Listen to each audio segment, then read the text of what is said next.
très divisé et à qui François Bayrou a envoyé une lettre. Clairement, ça n'est pas anodin qu'il donne encore aujourd'hui des concessions au Parti socialiste. Pour savoir si les socialistes voteront la censure, eh bien on écoutera évidemment Olivier Faure tout à l'heure dans l'hémicycle.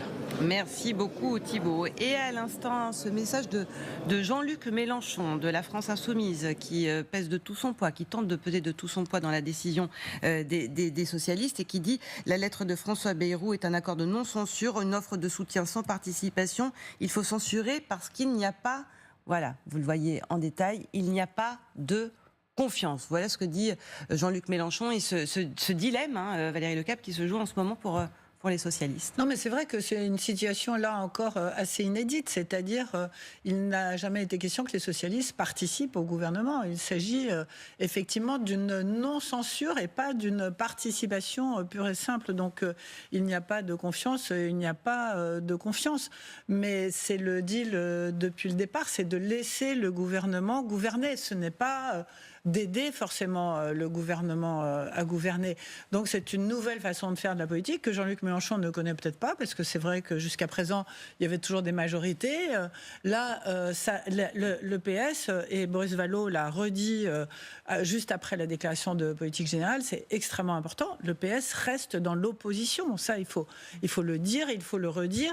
Et même s'il ne vote pas la censure, une fois de plus, c'est renverser un gouvernement. C'est très fort, c'est très puissant, en fait. Donc, ça ne veut pas dire qu'ils sont dans le film, mais ça veut dire qu'en étant dans l'opposition, ils considèrent qu'ils ont obtenu suffisamment de concessions, d'avancées de la part du gouvernement en place pour pouvoir continuer à travailler avec ce gouvernement. Donc on est effectivement dans une nouvelle forme c'est pas la Ve République telle qu'on a l'habitude de l'avoir. Lors du vote du budget, le PS sera dans l'opposition. Mais c'est pas parce qu'on est dans l'opposition qu'on doit mettre le chaos auquel Jean-Luc Mélenchon aspire et appelle. Voilà. Allez, Chabot. Qu'est-ce qui définit elle a tout à fait raison, ma petite camarade, de rappeler que qu'est-ce qui définit, et c'est pas ceux qui sont dans l'opposition et ceux dans la majorité, c'est le vote du budget. C'est là que la ligne se fait. Bon, pour l'instant, on n'en est pas encore au vote du budget, on verra. Mais c'est vrai qu'on est dans quelque chose, encore une fois, de nouveau. Et ce qui est très important aujourd'hui, c'est la communication que feront les socialistes. S'ils sont, encore une fois, habiles, c'est de lister toutes les concessions qu'ils ont obtenues. Et jusqu'à cette lettre envoyée à l'instant par François Bayrou, avec beaucoup de concessions. Il y a beaucoup de concessions. Et donc, tout ce qu'ils ont obtenu en faveur des Français. C'est comme ça qu'ils doivent vendre, effectivement, ces reculs du Premier ministre, ces reculs de l'ex-majorité, des différences par rapport au renoncement par rapport à ce que proposait Michel Barnier. Donc le gouvernement d'aujourd'hui recule, a tenu compte des demandes des socialistes. Donc il faut qu'ils essayent de capitaliser. C'est ce qu'ils cherchent depuis le début. Des victoires, on le disait. Ils ont besoin de montrer qu'ils ont obtenu des choses très, très importantes en faveur des Français. Et puis après, ils diront le combat continue parce qu'on continue à négocier. Mais c'est vrai que s'ils veulent continuer à négocier et à obtenir des concessions du gouvernement, voter la censure aujourd'hui, c'est pas le meilleur chemin. Marcelo, vous avez des informations sur ce bureau national, sur ce vote des socialistes ? Ce qui apparaît, enfin ce qui fuite entre guillemets, c'est que ils vont procéder à un vote, c'est-à-dire qu'on est chronologiquement au bout de la limite. Ils ont déjà multiplié les bureaux nationaux, les réunions de groupe, etc. Maintenant, la séance commence dans 24 minutes. Ils vont procéder à un vote et semble-t-il, chacun devra venir donner son point de vue. Donc c'est pas un vote à main levée, c'est pas un vote à bulletin secret, etc.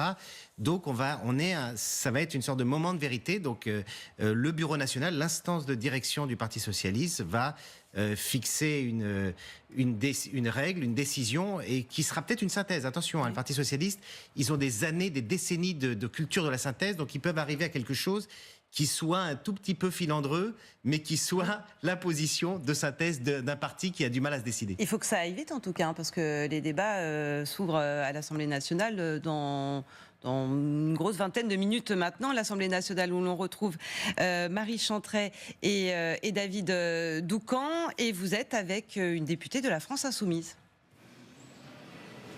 Oui, absolument. Nous sommes avec Aurélie Trouvé, députée La France Insoumise, qui à l'instant même, moi j'ai toujours été totalement transparent avec vous les amis, me demandait si j'avais des informations concernant le bureau national du Parti Socialiste. Eh bien écoutez, il s'apprête à voter pour établir une position. Donc ils vont se mettre d'accord dans les minutes qui viennent. Qu'avez-vous à dire à vos alliés, peut-on dire les alliés, à vos alliés du Parti Socialiste? Eh bien que si jamais ils refusent de voter la motion de censure, ils se trompent très lourdement. Parce que ne pas voter la motion de censure, c'est exprimer sa confiance dans ce gouvernement de François Bayrou. Or, il est très clair que nous allons nous retrouver avec le même budget d'austérité que pour le gouvernement de Michel Barnier. Une continuité, un budget d'austérité qui va mettre à contribution essentiellement l'ensemble de la population, mais pas les multinationales et les ultra-riches. Et je crois qu'il faut rester ferme.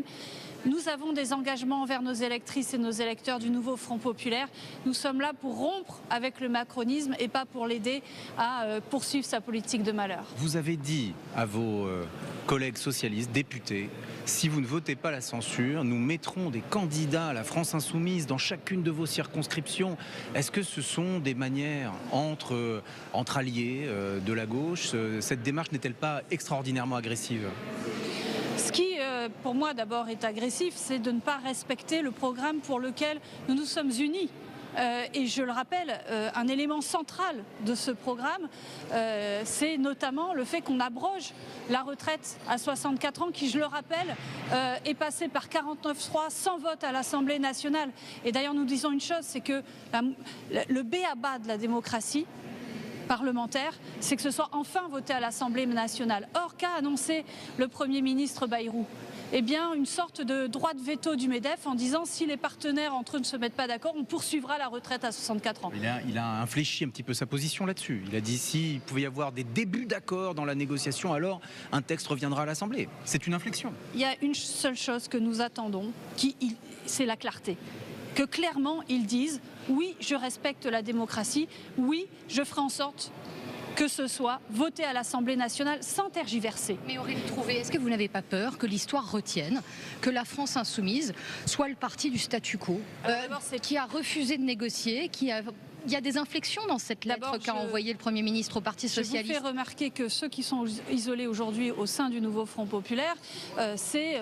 Et sur CNews jusqu'à 10h30. Quel spectacle et quelle tristesse que ce psychodrame sur la réforme des retraites orchestré par un parti politique, le Parti Socialiste. Cette motion de censure, ce que retiendront les électrices et électeurs du nouveau Front populaire, c'est que nous sommes restés fermes sur nos engagements. Et vous savez, dans la crise politique que nous connaissons, et j'entends beaucoup de monde dire « j'en ai ras-le-bol des responsables politiques », ce qui est important face à cette crise, c'est de rester crédible, c'est de rester fidèle par rapport à ce que nous leur avons dit. Dans ce ras-le-bol, vous êtes aussi inclus et d'ailleurs, par ailleurs. Vous savez, si la gauche a traversé une crise pendant tout un temps, c'est notamment parce qu'on a eu un président de la République, François Hollande, et une équipe qui avait promis d'être les ennemis de la finance. Et finalement, nous avons...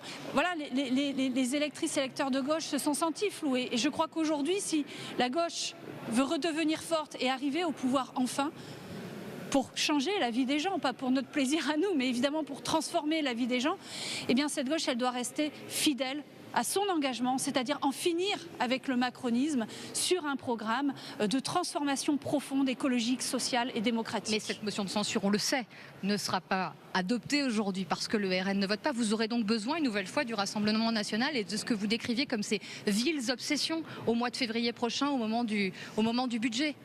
Ce dont nous avons besoin surtout, c'est que, je vous le dis, c'est qu'au sein du nouveau Front populaire, nous restions tous solides vis-à-vis de nos engagements. Ensuite, chacun des députés, quel que soit son parti, son groupe parlementaire, eh bien, se prononcera. Ce que j'observe quand même, c'est qu'effectivement, l'extrême droite à nouveau va aussi sauver ce gouvernement. Donc un coup c'est oui, un coup c'est non. En réalité, oui, c'est vrai. Nous apparaissons aujourd'hui comme les seuls réellement d'opposition parce que François Bayrou l'a dit lui-même. Il n'y a pas de vote de confiance demandé aux députés, ce qui est normalement l'usage de la Ve République. Et donc il a dit, en fait, le vote de confiance, ce sera la motion de censure. Donc clairement, ceux qui ne votent pas la motion de censure font confiance à ce gouvernement et ne se placent plus dans l'opposition. Ce sera le cas du Rassemblement national et ce sera le cas de tous ceux qui ne votent pas la motion de censure. Des socialistes donc. Quel est l'objectif? Si les socialistes, effectivement, ne la votent pas. Quel est l'objectif politique que vous poursuivez réellement faire tomber les gouvernements les uns après les autres pour ensuite aspirer à mettre une pression telle sur Emmanuel Macron qu'il en vienne à démissionner?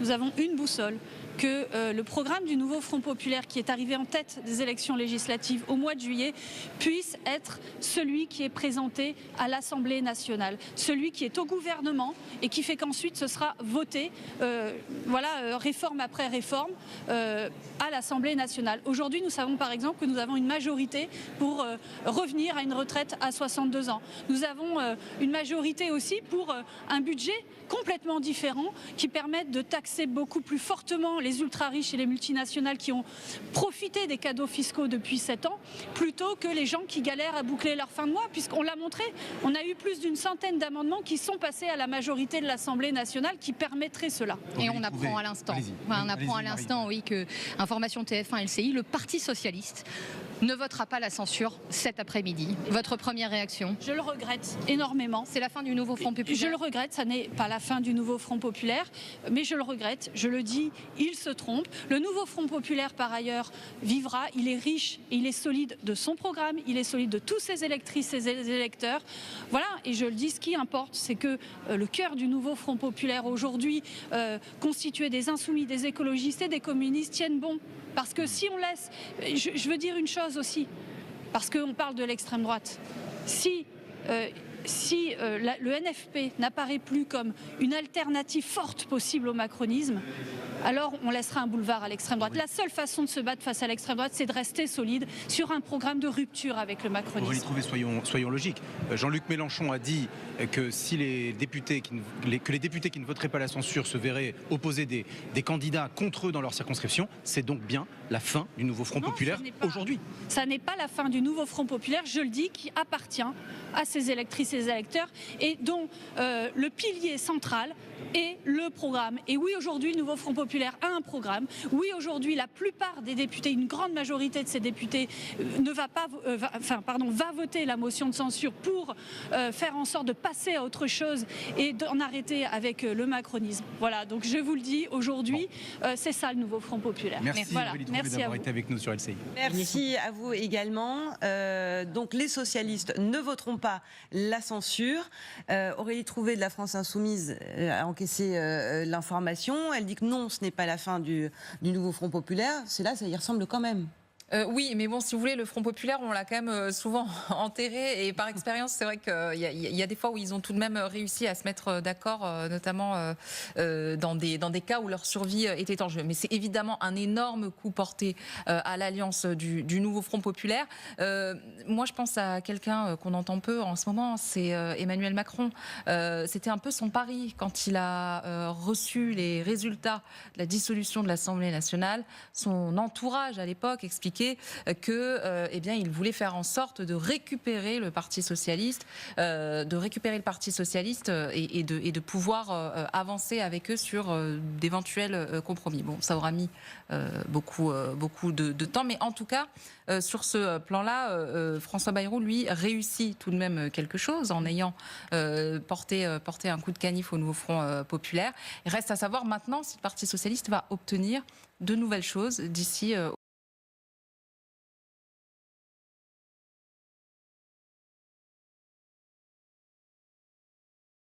au vote du budget. Valérie. Ce qui va être intéressant, si vous voulez, c'est qu'on